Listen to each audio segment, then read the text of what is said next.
Dito tayo ngayon guys sa Proscenium dito sa may Rockwell, Makati, no. Tingnan natin yung pamaskong ano nila, decorations. Maganda rin dito, may park kasi na maliit.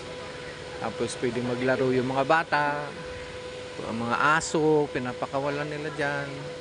Yan. Paskong Pasko na talaga. No. Dito yan sa Proscenium, Rockwell. Yung condominiums dito marami. Ayan, ganda oh. Na, maliwalas kasi walang ulan ngayon eh. Pwede maglaro ang mga bata. Ayan. Dalhin nila mga aso nila. Galing sa condominium, baba sila para palakad-lakarin yung mga aso.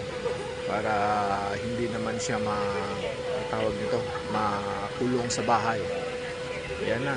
Oh, di ba ang ganda ng ano, simple pero rock. Kasi Rockwell eh, di ba? Ayan na. Okay, punta kayo dito guys, ang ganda. Oh, parang out of this world. Wala ka sa Pilipinas. Parang nasa ibang bansa ka rin, no? Di ba? Oh. Ganda. Punta kayo dito, Proscenium, Rockwell, Makati. Thank you.